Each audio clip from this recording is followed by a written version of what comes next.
gracia y la paz de nuestro buen Dios sea con cada uno de ustedes. Es el deseo de Jesús y el mío. El tema en esta hora lleva por título Tiempo de Reformas. Tomemos nuestras Biblias en el libro de Esdras, el capítulo 7, el versículo 10. El libro de Esdras, el capítulo 7 y el versículo 10. Narra allí sobre la vida de Esdras. ¿Quién era Esdras?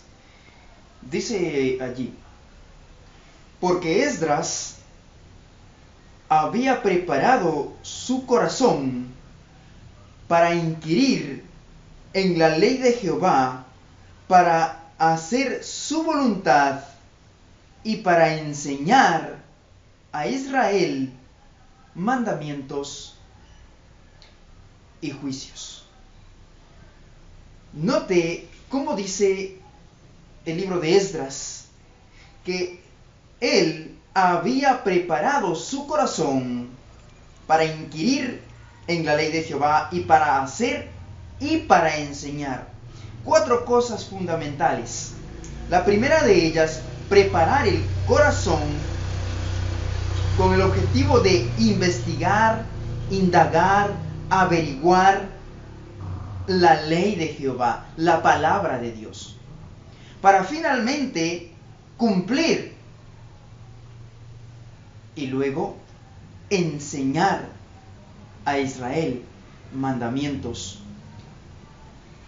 y juicios. Elena White, en el libro Profetas y Reyes, menciona lo siguiente: Esdras procuró preparar su corazón para la obra que, según creía, le aguardaba. Buscaba fervientemente a Dios a fin de ser un sabio maestro en Israel. Además, dice, y mientras aprendía a someter su espíritu y su voluntad al dominio divino, se fueron incorporando a su vida estos principios de la santificación verdadera, que en años ulteriores ejercieron una influencia modeladora, no solo en los jóvenes que procuraban sus instrucciones, sino también en todos los que estaban asociados con él. Es que de allí la importancia en que cada uno de nosotros aprendamos el dominio propio, aprendamos de la palabra de Dios y podamos tener una santificación verdadera, y que en años ulteriores o posteriores o en el mismo momento esta influencia modele nuestra vida y sea un ejemplo para quienes nos rodeen. ¿Qué más nos dice? Llegó a ser Esdras el portavoz de Dios, que educaba en los principios que rigen el cielo a cuantos lo rodeaban. ¿Cuál es el propósito de nosotros? Preparar nuestro corazón para inquirir la ley de Jehová, para estudiarla. Nuestro propósito debe ser entonces educar a las personas en los principios que rigen el cielo a cuantos a nosotros nos rodeen, a nuestros amigos, a nuestros vecinos, a nuestros propios familiares. A medida que comunicaba a otros las verdades, aprendía, aumentaba su propia capacidad para el trabajo. A medida que tú y yo aprendemos y nos comunicamos con Dios, aumenta nuestra propia capacidad para el trabajo. Nos fortalecemos día a día, constantemente. Además, Esdras era un hombre piadoso y celoso. fue delante del mundo un testimonio del poder que tiene la verdad bíblica para ennoblecer la vida diaria. De la misma manera, Esdras nos pone un ejemplo a nosotros, o nos deja un ejemplo a cada uno de nosotros. ¿Cómo debe ser nuestra vida, nuestro testimonio? Un testimonio de poder, un poder que cambia y transforma nuestra vida por el estudio de la palabra de Dios. Es que la palabra de Dios ennoblece nuestra vida. Ya lo dice el libro de Timoteo 3, 16 y 17. A fin de que el hombre sea enteramente preparado para toda buena obra. Y es que en el libro de Timoteo el apóstol Pablo también da estos 4 principios, porque la palabra de Dios es útil para enseñar, para redarguir, para corregir en justicia, a fin de que el hombre sea perfecto, de que nosotros seamos transformados. Y es que eso es lo que Esdras hizo. Preparó su corazón para inquirir, para investigar la palabra de Dios. No basta nada más con pasar superficialmente una lectura, sino indagar, investigar, profundizar, mucho más allá de lo que la simple lectura nos diría. Una vez que Esdras llega a Jerusalén, suceden ciertos eventos. Miren lo que dice el libro de Esdras, el capítulo 9, el versículo 10. Esdras, capítulo 9, versículo 10, dice de la siguiente manera: pero ahora, ¿qué diremos, oh Dios nuestro, después de esto? Porque nosotros hemos dejado tus mandamientos. Una vez que Esdras llega, hace una confesión de sus propios pecados y de los pecados del pueblo.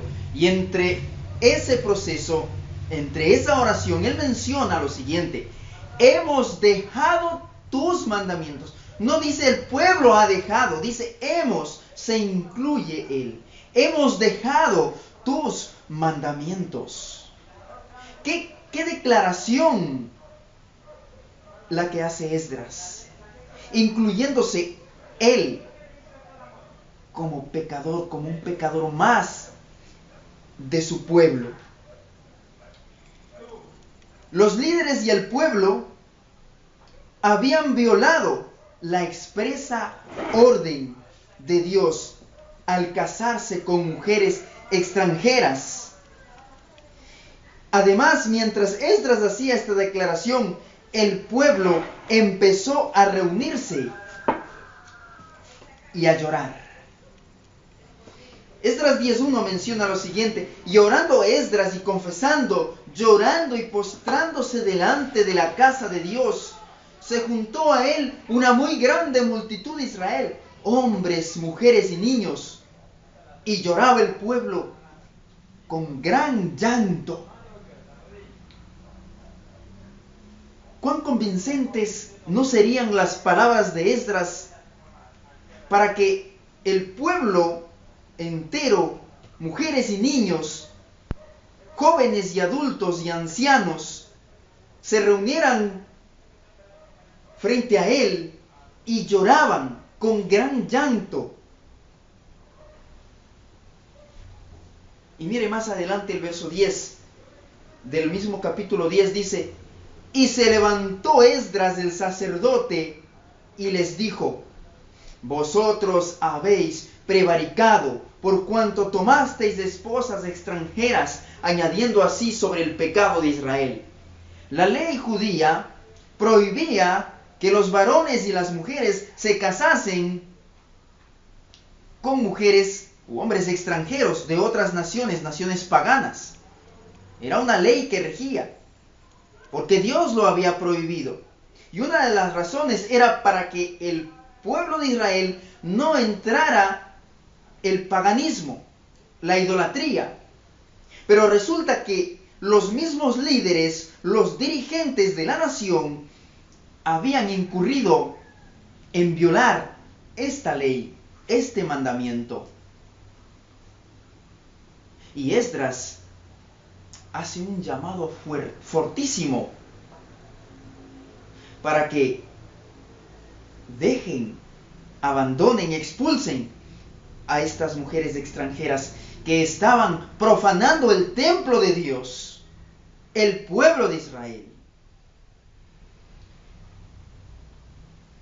Pero dice la sierva del Señor, pero una porción considerable de los hijos y de los nietos se habían olvidado del carácter sagrado de la ley de Dios.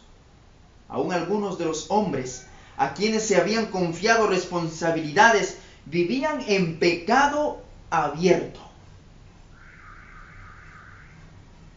Cuán grave esta situación. Vivían en pecado abierto. Su conducta contribuía mucho a neutralizar los esfuerzos hechos por otros para hacer progresar la causa de Dios.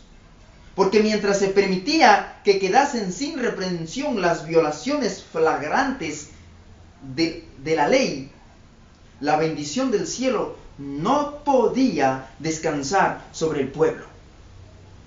Y aquí una lección importante para cada uno de nosotros. Mientras nosotros vivamos en pecado abierto, las bendiciones del cielo no pueden descansar sobre nosotros. Cada día, cada hora, al acostarnos, a levantarnos, debemos doblar nuestras rodillas y pedir a Dios el perdón de nuestros pecados, que nos ayude y nos fortalezca a mantenernos firmes en la plataforma de la verdad, a no claudicar y no transgredir los mandamientos de Dios. Pero resulta que en nuestra debilidad o nos olvidamos y pasamos por alto y continuamos en este proceso de pecado.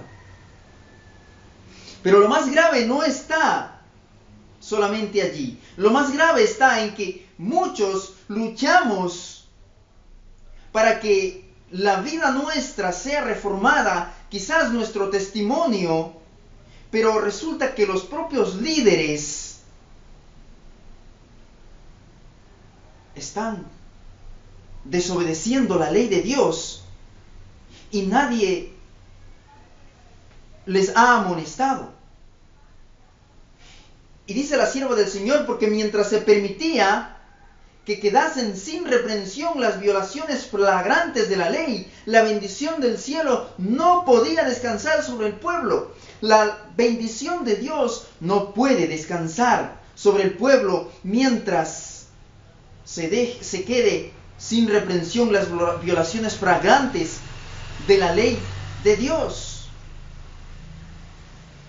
Mientras se permita o se disculpe todas los males en la iglesia y no se dé una amonestación para una transformación, para un cambio, la bendición de Dios no podrá descansar sobre el pueblo. No porque Dios no quiera, sino porque nuestras acciones no lo permiten.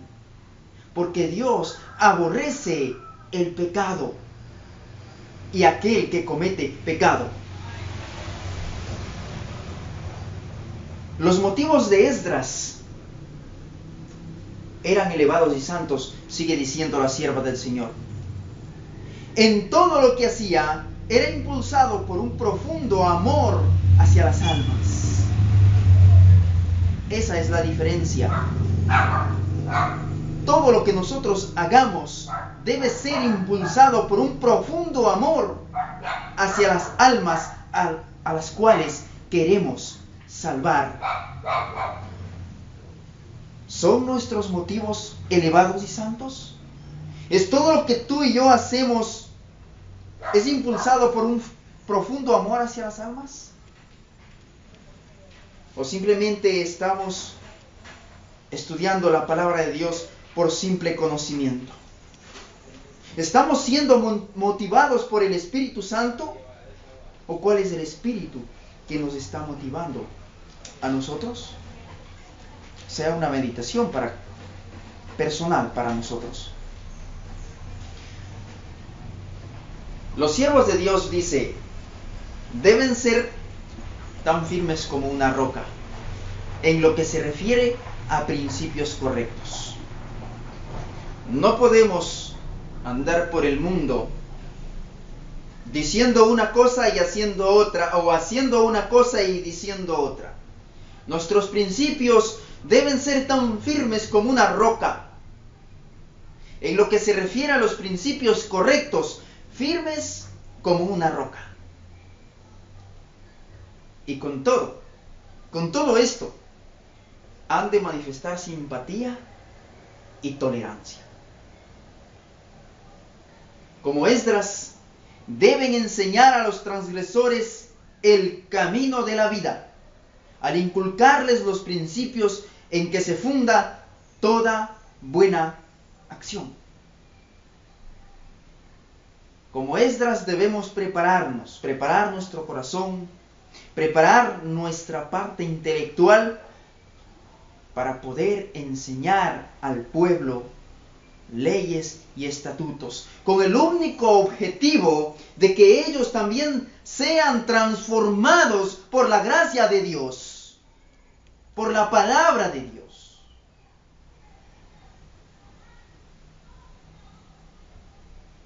Debemos enseñar a los transgresores el camino de la vida,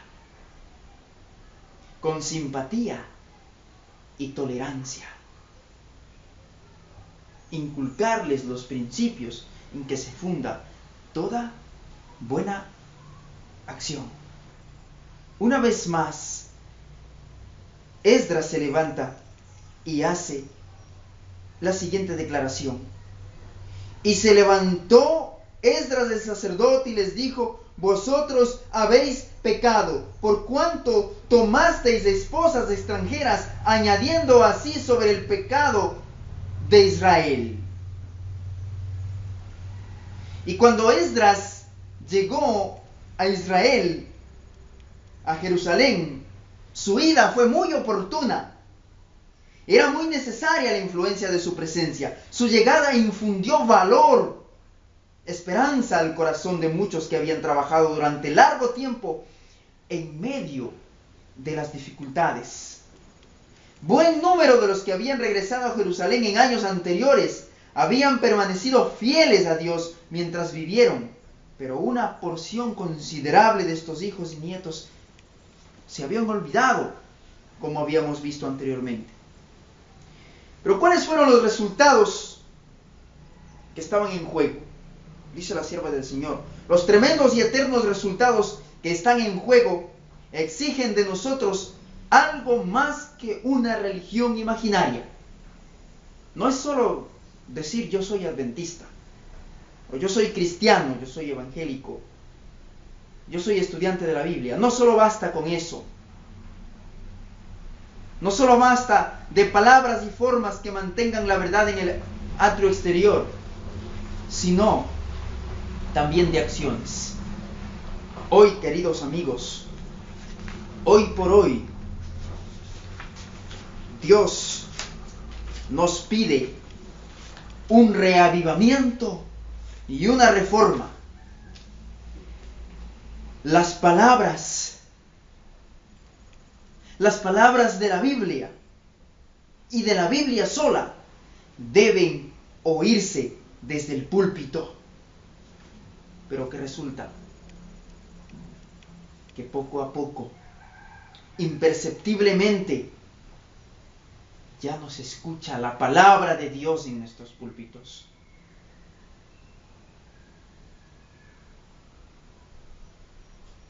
La sierva del Señor no lo puede decir mejor de otra manera, pero la Biblia ha sido despojada de su poder y el resultado se ve en la reducción del tono de la vida espiritual. En muchos sermones que se pronuncian hoy no hay manifestación divina que despierte la conciencia y que comunique vida al alma.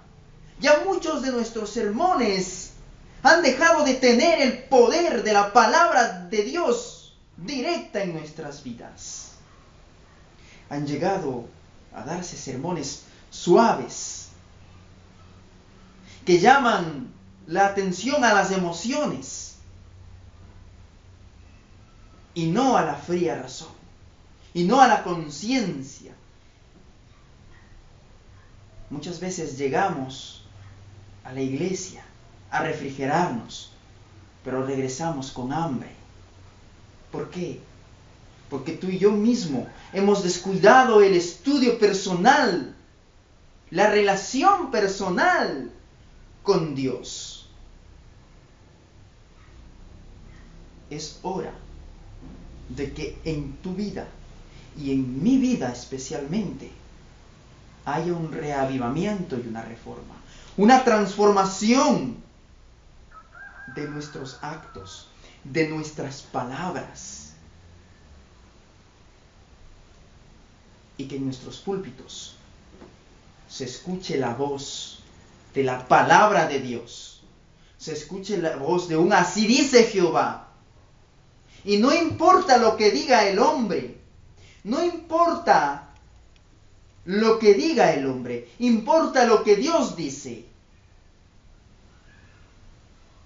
El ser humano comete errores porque vive en pecado. Pero por la gracia de Dios, al confesar nuestros pecados, Dios nos perdona. Al tener una relación personal con Cristo, entonces nuestras vidas llegan a ser transformadas, vivificadas. Y para que podamos hablar con autoridad, debemos poner el ejemplo. Hoy por hoy el mundo necesita no vernos a nosotros, sino ver a Cristo a través de nosotros. Quiere el Señor ayudarnos, quiere el Señor bendecirnos, y que hoy tomemos la decisión correcta de ser transformados por la palabra de Dios. El Señor nos bendiga. Amén.